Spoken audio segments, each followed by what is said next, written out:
Rangi ngapa cah? Wah, wong ilahi iki sebutaning para dewa. Aku ya iso nang wong ilahi. Segaring bawana langgeng. Sekar mayang.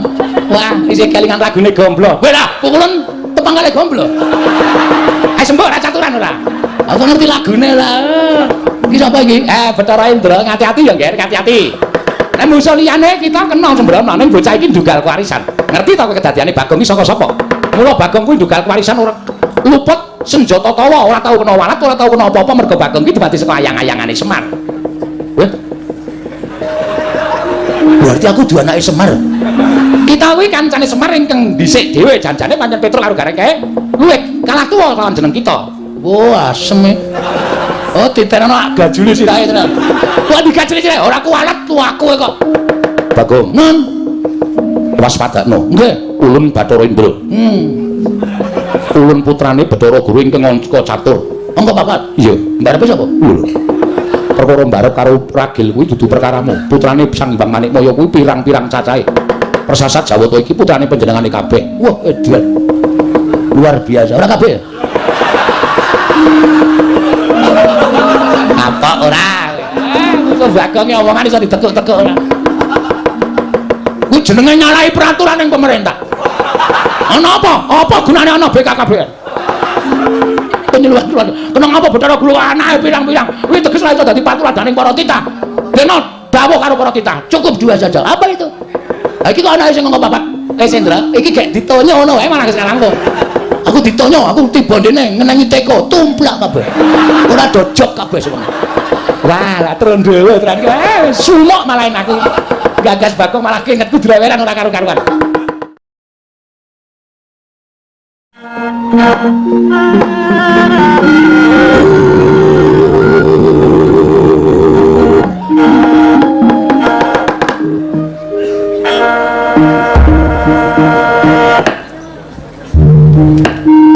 Mastu Nomo Sidang Sekaring Bauna Langgeng Kakang Narada Kakang Resi Kanika Putra sawetawis ndika Kakang lenggah madaning Bali Marti Kunda Manik Rayi Para ing Suralaya ngaturaken pasedan panakrami kunjuk sandhapada paduka Kakang Resi Narada Kakang Kanika Putra awar kencang warudaya Pak Pong Buk Bolong kali cedhe sapa sing gawe nangka bosok dikopyok kari betone lha niki sampun kula tampi asong pambagipun paduka Adi Pramesti Bathara Guru dhateng Ngroko sithik banget daludal kula tampi karya bompong raos sing manah namung paduka ing Ngroko ngaturaken pudyastamanipun Ngroko sithik banget daludal kunjuk nasa paduka Adi Pramesti Bathara Guru kula non ndi Adi Bathara Manikmaya sampun kula tampi karya bompong raos sing manah kakang boten langkung kasekecak nuanggen jenengan dika lenggah inggih sampun boten kirang prayogi bisawanipun ing Ngroko sithik banget daludal ri kalenggan sak mangke menika di Indra Bathara Indra prayoga nggone ngadhep ngarsaning mulun Bathara Indra. Nun iki. Pukulun semban kula, pengayoman kula wonten ing Madya Pada Prabu Delahan. Ulang tersabda paduka mji dhateng pisawanipun ingkang putra pun Bathara Indra. Dalaran saksampunipun kepareng kula ngaturaken sembah. Sumangga ing pangabektinipun ingkang putra pun Surapati kunjuk ngersa paduka Hyang Adi pukulun sesembahan kula, pukulun pengayoman kula, pukulun Bathara Manikmaya. Ya Bathara Indra luntampa. Akarya bombong casulun ora liwat pangestu ulung tampanana kula pundi jimat paripin dayan ing kasantosan prayoga nggone ngadhep Bathara Indra sampun boten kirang mriki bisawanipun ingkang putra pun Bathara Indra Hyang Adi pukulun apa dene sira Yama Dipati prayoga nggone ngadhep ana ing Bali Marti Kunda Manik dina samengko iki Yama Dipati pukulun sampun boten kirang mriki bisawanipun ingkang putra pun Yama Dipati namung drenan sak sampunipun kebareng kula ngaturaken sembah sumangga ing pangabekti kula kunjuk sandhapada paduka Hyang Adi pukulun. Iya mau Dipati ulung tampa. Akarya bombong tias ulung. Ora liwat pangestu ulung tampanana. Ya mau Dipati kula pundi jimat paripin dayana ing kasantosan. Prayoga nggone ngadhep ngarsa ulun. Sampun boten kirang prayogi Hyang Adi pukulun. Penyarian. Prayoga nggone ngadhep ngarsa ulun nggih penyarian. Kawono nggih Rama pukulun. Sampun boten kirang prayogi wiswanipun ingkang putra penyarian. Namung kepareng kula ngaturaken sembah sumangga ing pangabekti kula kunjuk sandhapada paduka Rama pukulun ulun tampa karya bombong tias ulun penyarian ora liwat prayoga nggone ngadhep nggih sampun boten kirang prayogi pisawanipun ingkang putra pun penyarian Hyang Adi pukulun Kakang Narada Kakang Resi Kanika Putra mestinipun adamel kagiat sotaning penggalih paduka Kakang Resi kala riki lenggan menika Kakang Resi wonten timbali ngabiyantara wonten ing Bali Marti Kunda Manik mongko menika sanes dinten pepanggihanipun para Jawata wonten ing Bali Marti Kundha manik ewa semanten jengandika Kakang kula baya ngirawuh wonten ing Kayiwangan Kakang Narada sepinten kalapatanipun ingkang rayi tadah wadana dene kula wantun hambayani dhateng rawuh dika Kakang Resi Narada ing Sidhi Pangdaludal Kakang Resi Kanika Putra adalah menika sampun dados kewajibanipun ingkang Raka Sidhi Pangdaludal ternyatipun kula menika miyup sandhap pada Paduka Pramesti Bathara Guru mila menawi katimbalan sampun ngantos ing wanci rina nadyan ing wanci ratri kula mboten badhe swala tetep badhe mastuti dawuh pangandika Paduka Pramesti Bathara Guru namung kemawon ngandadosaken kejot raos ing manahipun ingkang Raka ing Sidhi Pangdaludal teka dinten menika Paduka ngawontenaken pepanggihanipun para Jawata menawi kemareng kawadaring kathah mengku suraos kados pundi tuwin wonten wigatos menapa nanging menawi adi tumraping para Jawata para putra monggo di kula dherekaken manjing saklebeting Kayiwangan pepanggihan catur netra ingkang Raka Sidhi Pangdaludal nanging menawi kepareng kababaring kathah kepareng ingkang Raka Sidhi Pangdaludal nganglongaken jangga ngelingaken karna mastuti sabda pangandika Paduka Pramesti Bathara Guru Adi Pramesti Kakang Narada menawi ndadosaken kejut raos ing manahipun ingkang rayi para sampun pinten-pinten warsa milah pinten-pinten wulan laminipun Kayiwangan katingal tentrem jineng milah para kawula ugi katingal ayem tentrem ingkang sami mapan wonten ing Janaloka ayo nanging boten kados pinten-pinten dinten menika pangraos kula boten ngraosaken jenak tuwin kepenak dangu sangsaning dangu wonten hawa panas ingkang sunduling ngawiyat menika saking dayanipun menapa Kakang Narada menawi kepareng ambabarana ingkang rayi ing Suralaya Kakang Resi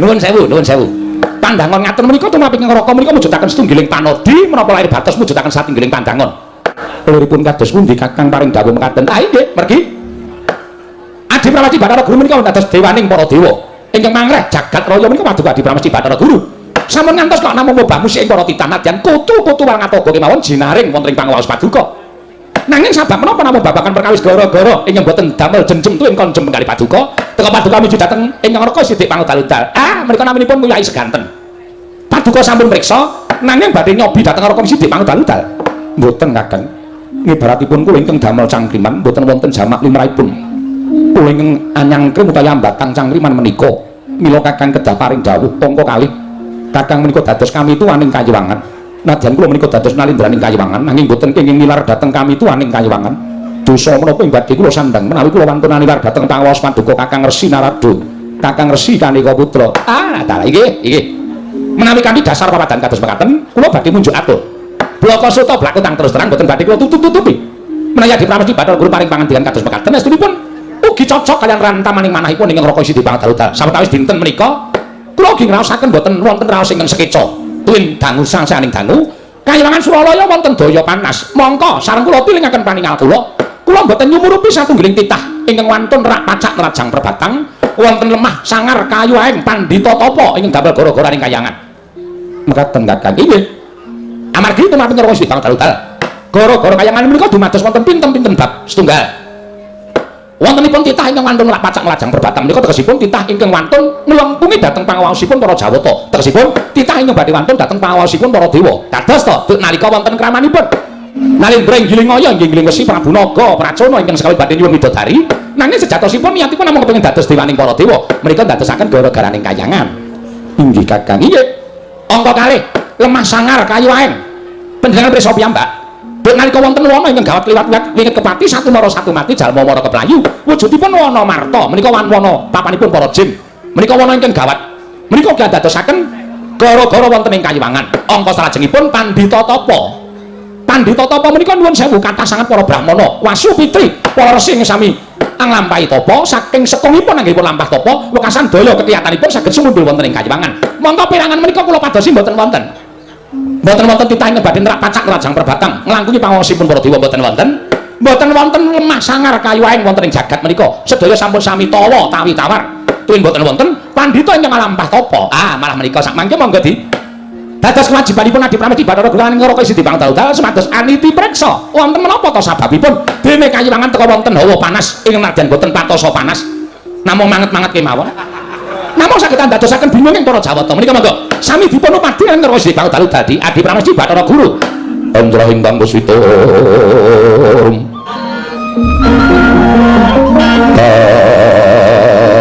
seluring samirana mrih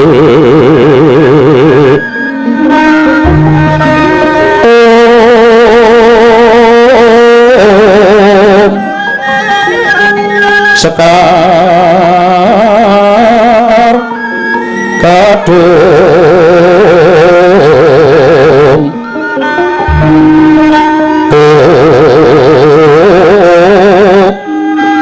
Mas Bandanyo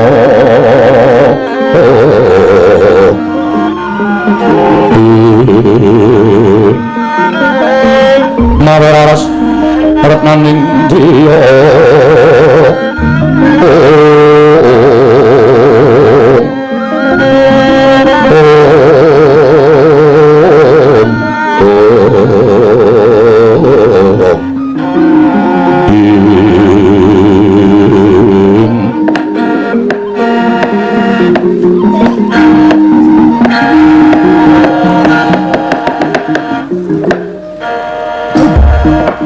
Kakang Narada, menawi melawan dika kakang paring dawuh ing mekaten ing ngrayi ing Surawayana Dyang Glejah pinang gelar dhateng kawontenanipun jagat. Inggih menika langkung prayogi.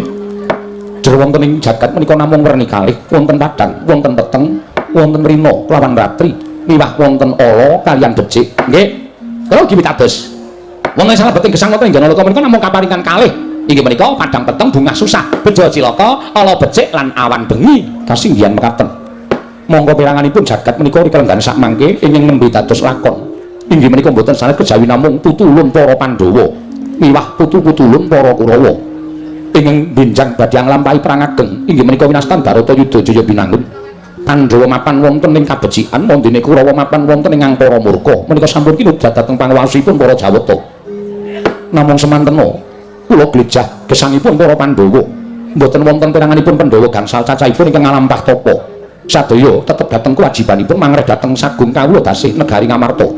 Semanten ugi piranganipun para sapa Kurawa mboten wonten ingkang wantun singlar saking kewajibanipun nadyan Kurawa tansah damel gegering jagat parandene sakmangke saged sirep saking para Pandhawa Kakang. Inggih. Namung adaanipun nuwun sewu lho Di, kula aturaken ing ajeng wonten satunggiling brahmana tapa menawi menapa dene satriya tapa menika ingkang saged adamel gara-gara kayiwangan menika inggih para satru ingkang ngambek utawi ambek sadu budi. Tegesipun para satru ingkang tansah teteken ati suci pepayung budi rahayu amargi kegiatanipun tiyang sae menika nuwun sewu saged sumundhul wonten ing kayiwangan parandene kegiatanipun ingkang tiyang tumindak angkara murka menika senadyan sundul langit menika mboten saged ngasuraken dhateng perbawanipun tiyang ingkang tumindak sae mekaten Kakang. Inggih mila menawi Pandhawa Adiguru Glejah babagan kawontenanipun para sapa Kurawa menika tangeh lamun peranganipun Kurawa wonten ingkang saged adamel gara-gara ing kayiwangan. Namung menawi Pandhawa Adiguru Glejah babagan kawontenanipun para Pandhawa kula kinten menika saged pinanggih amargi nuwun sewu Pandhawa menika nembe ambaten kemawon sampun dados gegering jagat raya. Nembe dipun batos dening para Pandhawa nggadahi krekat karekat tuwin karep kados menapa kemawon. Pandhawa menika nembe baten kemawon kayangan menika sampun poyang-payungan boten kanten-kantenan. Lho menika lho dayanipun tiyang sae menika ngaten menika. Inggih Kakang Narada. Dayanipun tiyang ingkang tansah ateteken ati suci pepayung budi rahayu tumindakipun boten nate melenceng saking tumindak ingkang sae, boten nate menggok saking tumindak ingkang bener lan utama. Menika nadyan nembe batos kemawon sampun dados haraking jagat utaminipun kayiwangan. Mila nek Paduka Adiguru badhe nglejah kawontenanipun para titah ingkang damel gara-gara wonten ing kayiwangan menika sampun ngantos dipun glejah batosipun para Sata Kurawa Duryudana lan sakadang-kadang tuwin serati-seratinipun Narendra Ngastina nanging langkung prayogi dipun glejah Pandhawa. Upami Pandhawa menika mangke mboten pinanggih. Lah inggih serati-seratinipun Pandhawa menika nggadahi niat menapa? Serati-seratinipun Pandhawa menika sinten? Setunggal nata Ndarawati menika dados sing para kadang wayah Paduka Pandhawa. Angka kalih ingkang Raka piyambak sinten Kakang? Lho kok sinten pripun niki? Panjenengan kok supe karo dulur dhewe menika kok supe menika pripun? Inggih Kakang Esmaya sak anak-anake menika nadyan derajate ngaceplek menika nadyan wong loro saudon telu saurupan. Nuwun sewu nek Kyai Semar wis duwe niat, lagi dadi niat wae iso sumundhul wonten ing kayiwangan nggih. Menika lho Di. Sigra-sigra yen permana kanca. Sigra rakin nawang sasangka.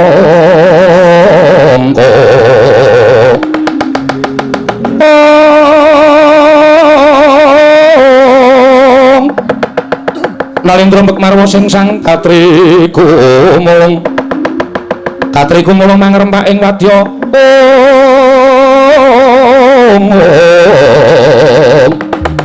Ordo kula reka kiri-kiri nanggono magawe gelar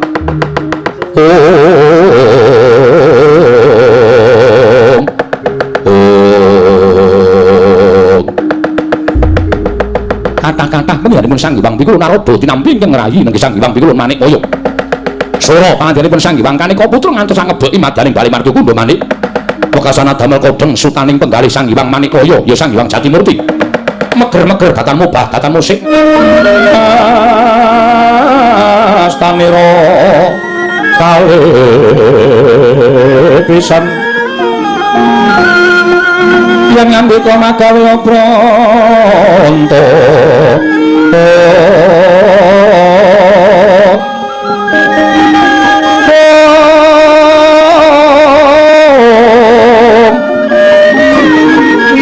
yang ngambika magawe pronto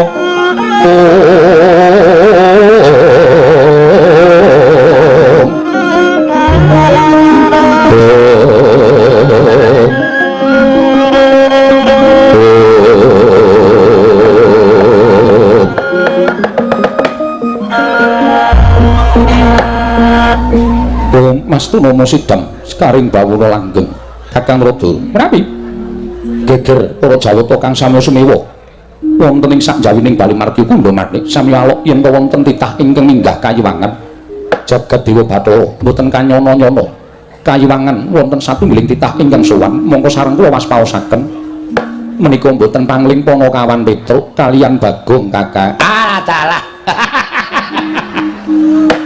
kayangan ki paling ora sing sowan ki ya ratu apa pendeta kok cah edan-edan iki lha ngapa sowanan ning kayiwangan lha menika lho kula menika gumun lho ing atasipun namung drajating kawula cilik ning kok mboten kenging daya kekuatanipun Bali Marga Kundha Manik ing atasipun para ratu kemawon menawi sowan wonten ing kayangan menika kedang lakoni poso samboten-botenipun resik lahir batosipun ajrih menawi kenging walat lha cobi lho Bagong menika sowan Sang Hyang Bathara Guru kok mboten dodok mboten laku napa-napa malah kingak-kinguk kaya wong gumun lah napa wonten titah sing wantun ngitungi asta panjenengan nek mboten Bagong ora mboten wonten to mongko ya luput senjata tawa mboten kuwat kan panjenengan kok iki kayangan le ha iya aku kok ora mlaku ndodok iki pukulun Sang Hyang Bathara Guru iki sembaning para titah weh kuwi guru heeh kok muni dong teko Bathara Guru heeh wow mencorong sandangane ya terus saka mutiara jamrut ergeni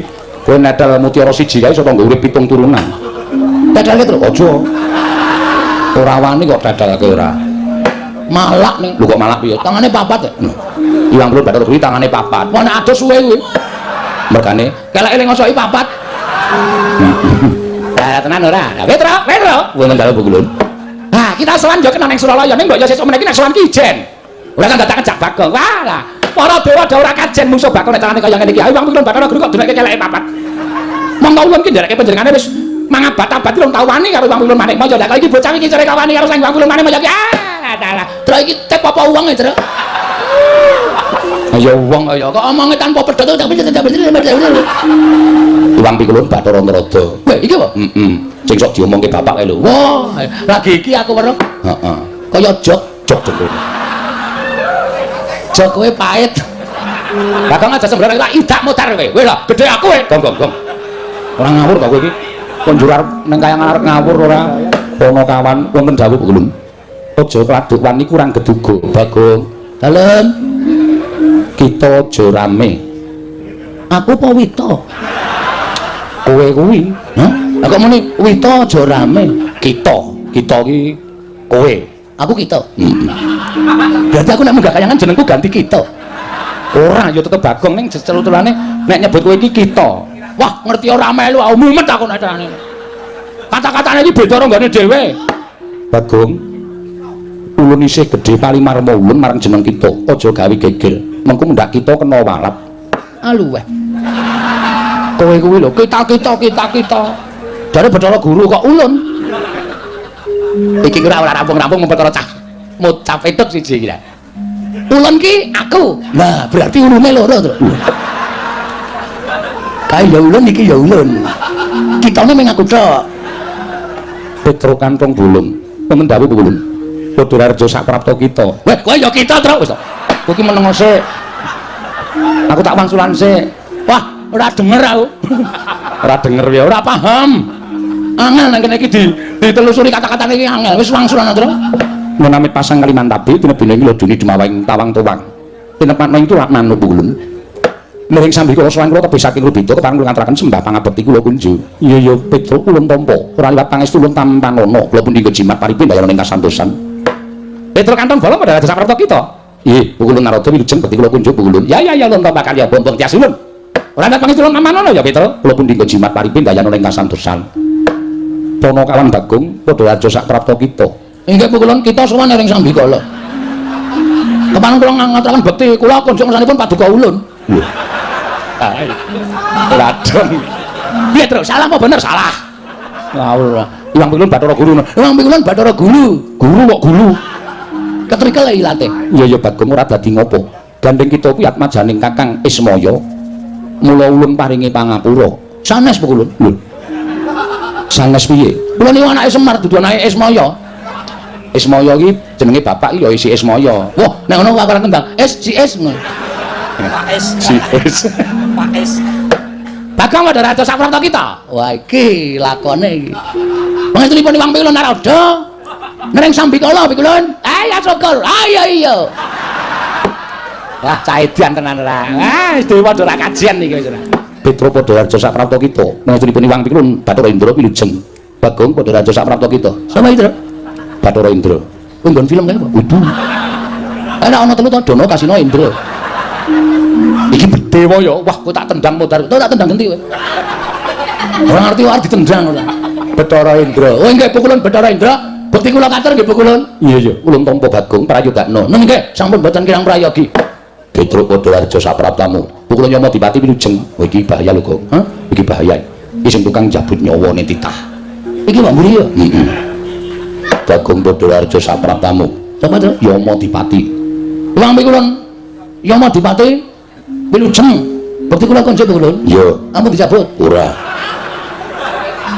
Mang nengke mawon kira. Ucul dhewe. Boten sak dicabut. Iya. Iya, Bagong iya.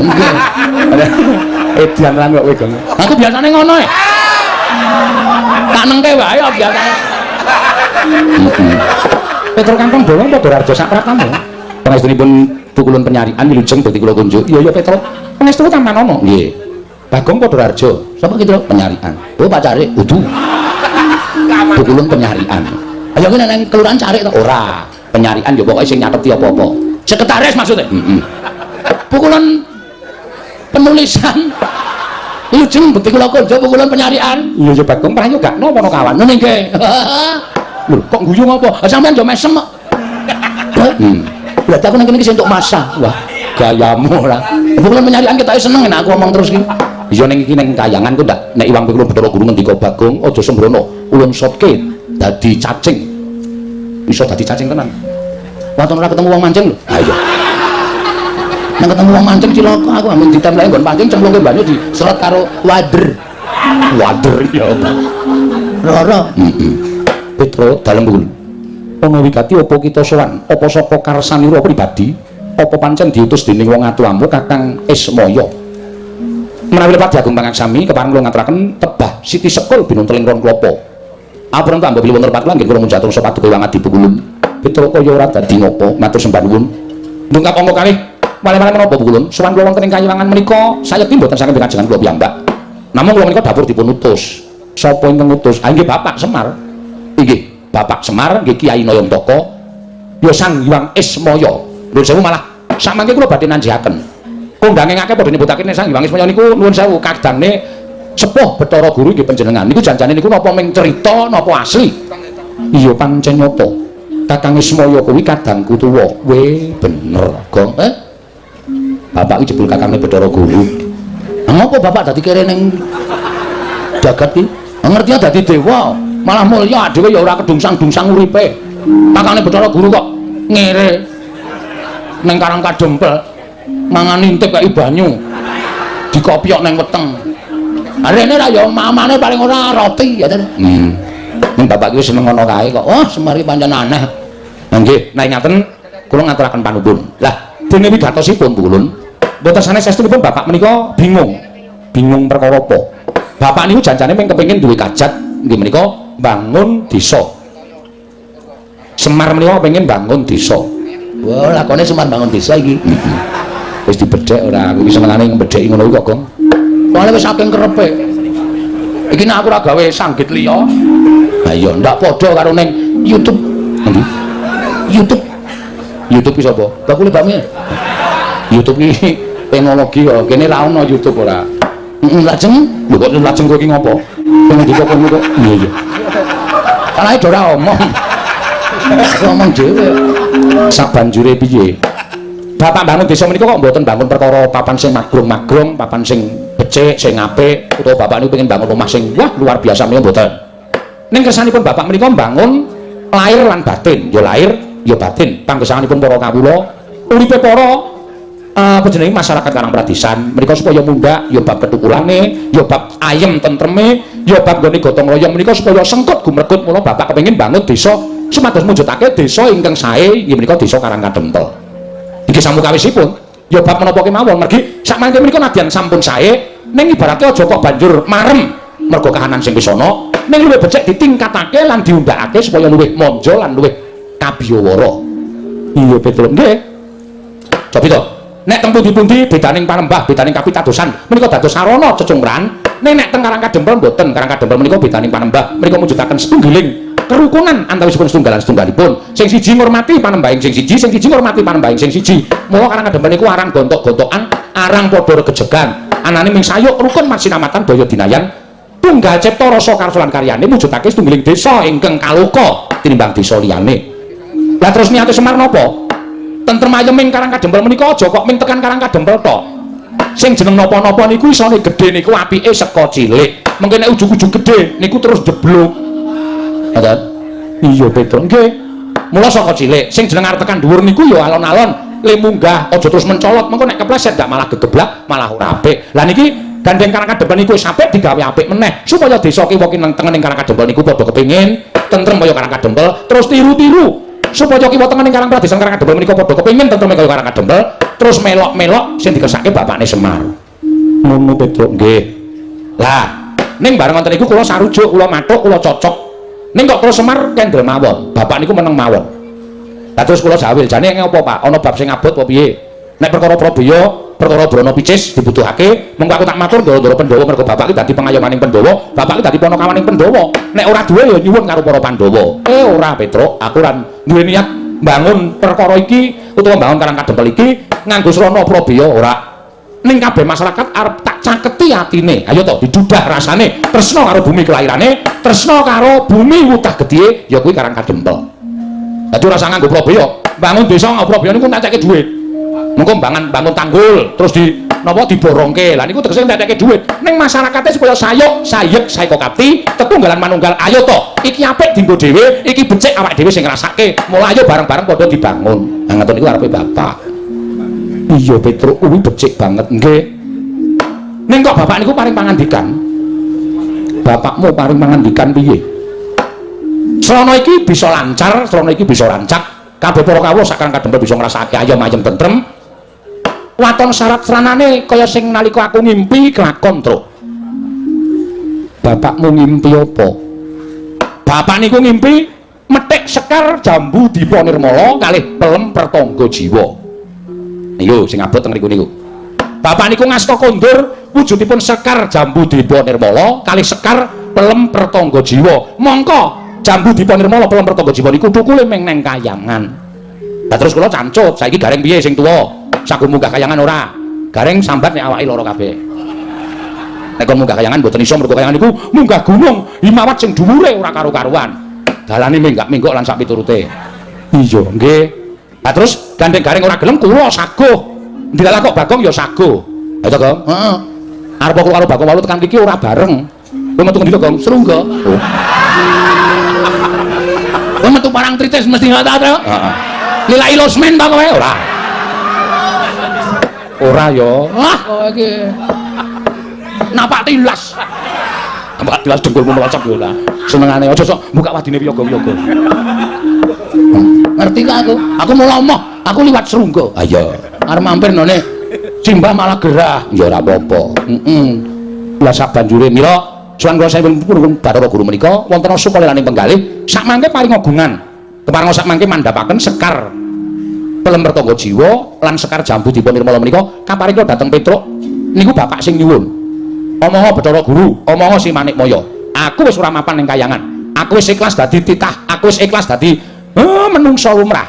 Nek nganti Bathara Guru kok ora menehke kembang jambu dipun nirmala, kembang pelemper tangga jiwa, aku sing arep munggah ning kayangan. Bathara Guru njaluk tak walik mripate. Ngoten. Ya, Gong. Ora aku ora krungu kok. Ajar lho kowe. Ora ana kata-kata ngono ki ora ana. Kowe senengane nambah-nambah ya, Truk. Oh, bapak iki wong sopan wadake ora ana kata-kata kaya ngono kok. Apa bapakmu ngendika kaya ngono? Jane mboten. Ini namung kula kuwi mawon supados suasanane rada tegang ngoten lho. Pripun? Dipun paringaken apa mboten? Nek diparingake dina niki ajeng kula boyong kali Bagong. Dene ora. Kula kaparingan Purbawasesa. Terus kene maju tak sebul bumbunamu. Nek wis tak sebul bumbunamu, kowe munggah ning kayangan. Nek guru ora meneke kembang jambu dipun nirmala, kembang pelemper tangga jiwa, kowe ngamuk ning kayangan. Ora ana sing iso menang karo kowe. Arep Manikmaya nggunakake cis Trisula, guntur geni guntur angin, ora bakal iso ngobong awakmu, ora bakal bisa temu ning awakmu. Nah, nuwun sewu mula bengi niki kula rada gleleng. Lah niku wis disebul bumbunan kula.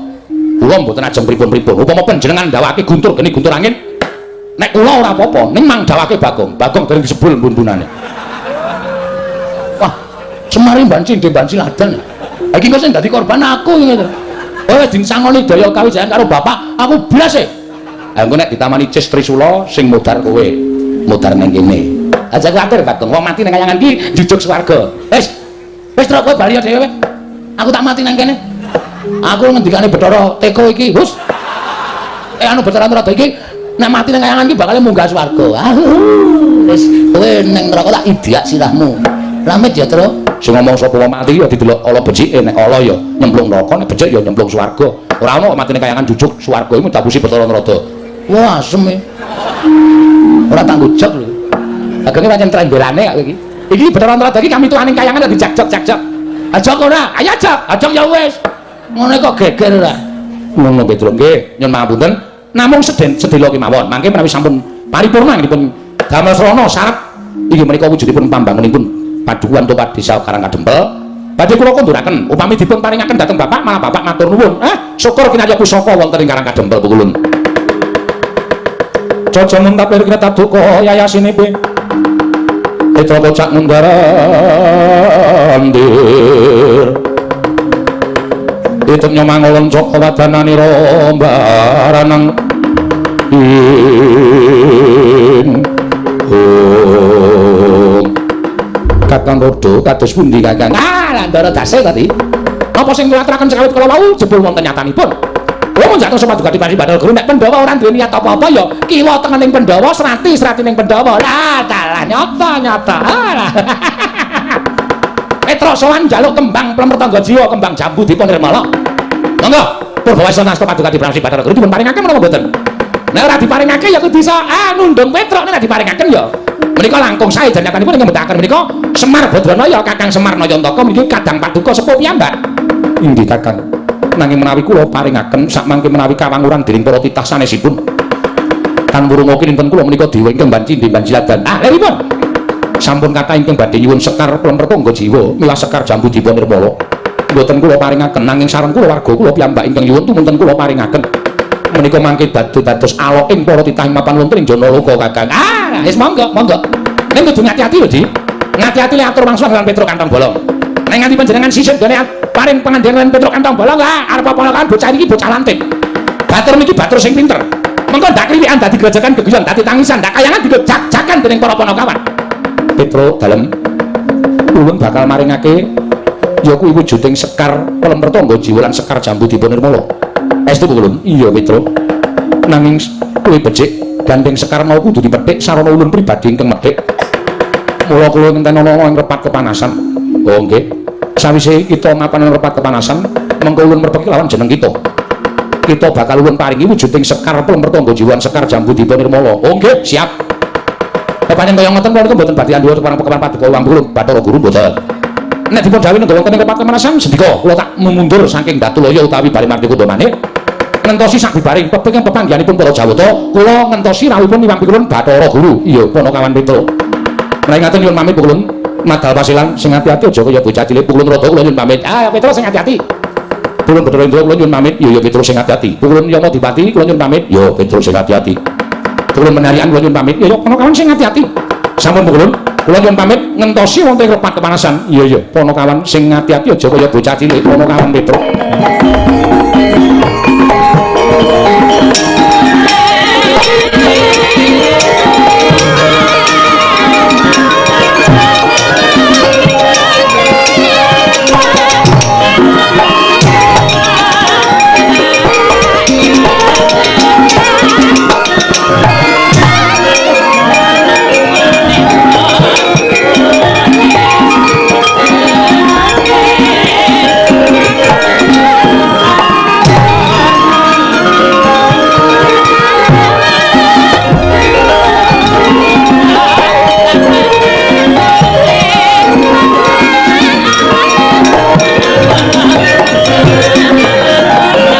Pandhita kang nyarawang Pindha Kumbang Pindha Kumbang ngajaping tawang susah angin ngendi nggone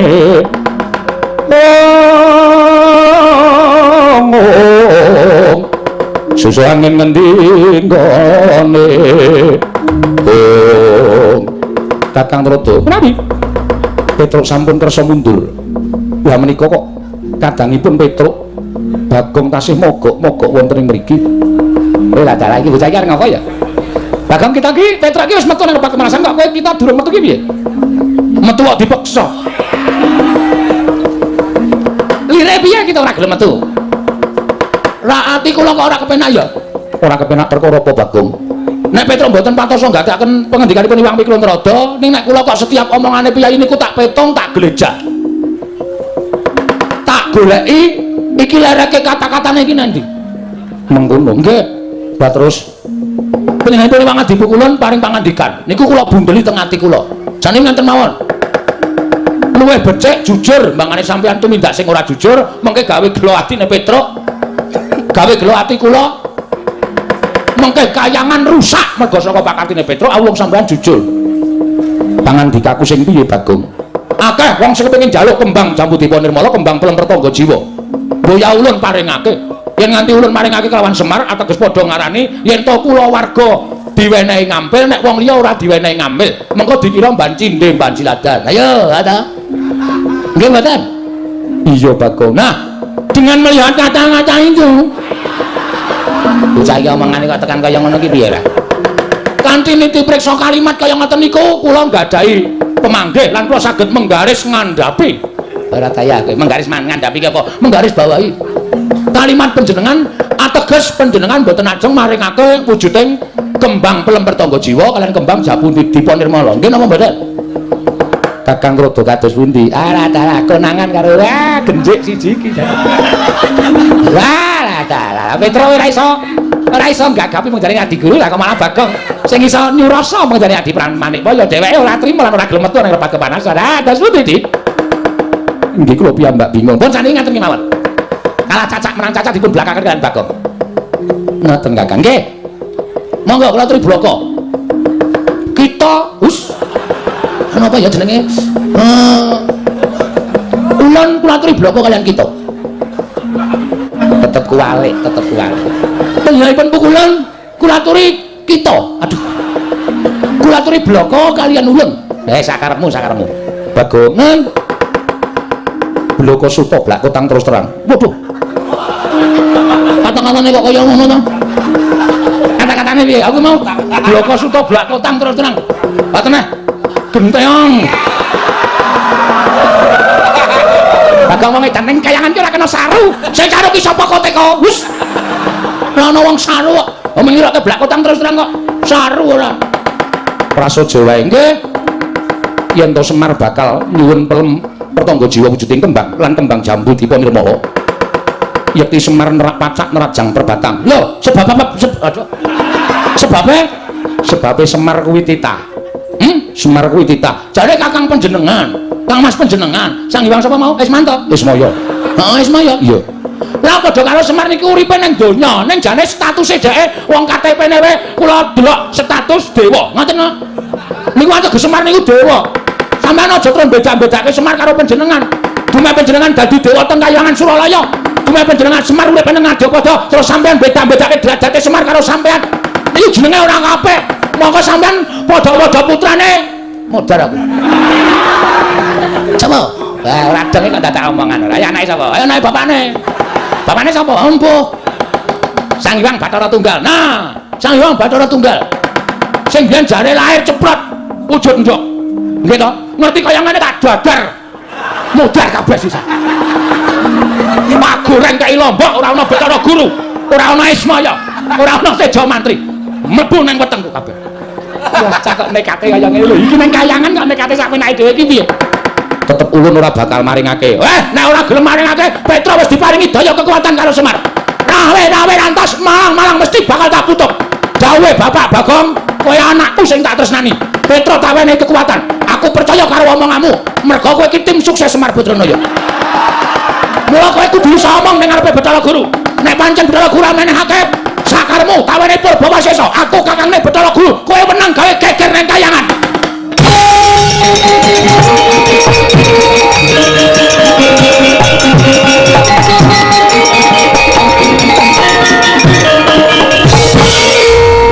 Mas Purnomo Sidam sekaring Bawra Langgeng ngilang ngawi gena Mas Purnomo Sidam. Mas Tulang jagat karo Mas Sinam Tondo kawisane gena panjang kunjung tak sira-sira jeneng. Ana nggih negari ku ditentake. Iki malah janturan iki ngapa cah iki? Wah, wong ilahe iki sebutaning para dewa. Aku ya iso nang wong ilahe. Sekaring Bawana Langgeng. Sekar mayang. Wah, isih kelingan lagune Gomblo. Kowe lah pukulan tepanggale Gomblo. Ayo sembok ra caturan ora? Aku ngerti lagune lah. Iki sapa iki? Bathara Indra, ngati-ati ya, Nger, ngati-ati. Nek musuh liyane kita kena sembrono ning bocah iki ndugal kewarisan. Ngerti ta kowe kedadiane Bagong iki saka sapa? Mula Bagong kuwi ndugal kewarisan ora luput senjata tawa, ora tau kena walat, ora tau kena apa-apa mergo Bagong iki dibati saka ayang-ayangane Semar. Wah. Berarti aku duwe anake Semar. Kita kuwi kancane Semar ingkang dhisik dhewe janjane pancen Petruk karo Gareng luwih kalah tuwa lawan jeneng kita. Wah, asem. Oh, diterano gajule sirahe tenan. Kok digajule sirahe ora kualat tuaku kok. Bagong, nun. Waspadakno. Nggih, ulun Bathara Indra. Ulun putrane Bathara Guru ingkang angka catur. Angka papat. Iya, mbarepe sapa? Lho. Perkara mbarep karo ragil kuwi dudu perkaramu. Putrane Sang Hyang Manikmaya kuwi pirang-pirang cacahe. Persasat Jawata iki putrane panjenengane kabeh. Wah, edan. Luar biasa. Ora kabeh. Apa ora? Kok Bagong omongan iso ditekuk-tekuk ora? Kuwi jenenge nyalahi peraturan ning pemerintah. Ana apa? Apa gunane ana BKKBN? Penyuluhan-penyuluhan. Kena ngapa Bathara Guru anake pirang-pirang. Kuwi teges ora iso dadi patuladaning para titah. Dene dawuh karo para titah. Cukup dua saja. Apa itu? Ha iki kok anake sing ngomong papat. Sendra, iki gek ditonyo ngono wae malah sekarang kok. Aku ditonyo, aku tiba dene ngenengi teko, tumplak kabeh. Ora dojok kabeh semua. Wah, lah tron dhewe tenan. Sumuk malahin aku. Gagas Bagong malah kengetku dreweran ora karo-karuan. Bagong kita aja wani karo Kanjeng Rama Pukulun. Mergane Rama Pukulun, lho, Rama Pukulun ramamu apa piye? Mewang dipukulun tumindake ora jujur akon karo Petruk nunggu nang jaba. Nang jebul panjenengane arep brenjani karo Panakawan Petruk. Monggo Petruk iki kakangku. Sing dikongkon karo bapak iki werna loro anake Semar siji Petruk loro Bagong. Nek Petruk ora dong kalimate utawa pengendikaning para dewa, Bagong sing iso glejah pengendikaning para dewa. Mula wektu dina iki kula njaluk keterangan sing gumathok. Nek ora dikake Sekar Pelem Pertangga Jiwa, Sekar Jambu Dipa Nirmala, Lena Pangendamu penek dhewe. Lho. Dadi penek dhewe apa enek wae. Aku kulino nyolong. Nah, apa enek tak yok. Gogrok kabeh kembange. Aja ngawu gawan ngawur. Ya wis men. Yen kita wani kan para dewa, terus kita bakal cepak pati kita Bagong. Pancen kuwi sing tak gayo. Urip ngopo bendina mung bayar kreditan wae. Esuk 2000, awan 2000, sore 2000. Uripku ki wis rekoso. Ciduk tak kredit kok. Lah ciduk kan dikredit bangetan lah. Ya men karepku. Sedeng rusak urung lunas ya wis ngrekoso malah uripe. Kita metu njaba tunggu ning lepat kepanasan. Mboten. Kula tetep adem nyuwun keterangan. Diparingke napa mboten? Yen diparingke kayangan ayam tentrem. Tentrem. Yen ora diparingke dening Wang Pikulun Manikmaya, kerubutan para dewa. Lah bocah iki kaya suarane kaya sampeyan. Ayo, Sapa kene sing dadi senopati ning para Jawata? Yen perlu Yama dipati kon jabut nyawane. Bagong, urung jabut nyawa, teteki untuke jabuti untune. Sing kondange Iwang Pikulun Bathara Brama. Sing iso ngobong apa-apa, apa rumah sama kurang gawe ember. Bathara Brama metu guyang legane ngati. Mlebes banyune. Ayo sapa meneh sing arep rubut karo Bagong? Nek ora tak kayangan iki ndak dewa-dewa Jawa Radil. Bangane Semar munggah ning kayangan wong tuwek ketayalan. Ulung Bagong sing ora trimo ning kayangan. Metu njaba ora metu ulun bopong ning njaba. Ayo, bareng bopong aku piye kowe Bathara Brama.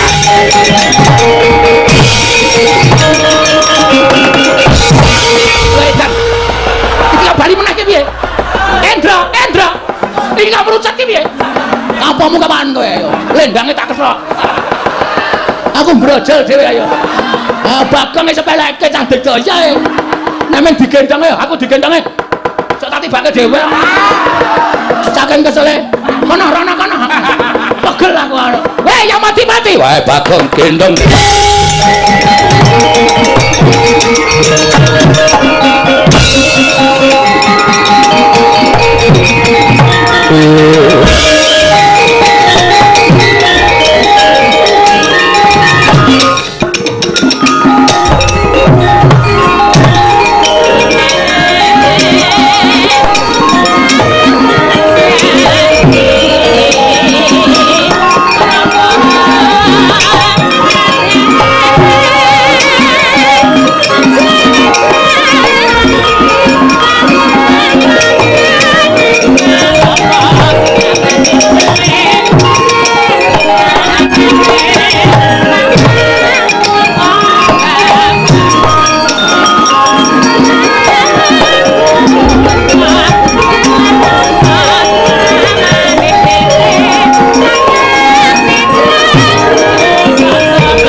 Kakang Rodo kadipun dalaman ing Kayuwangan.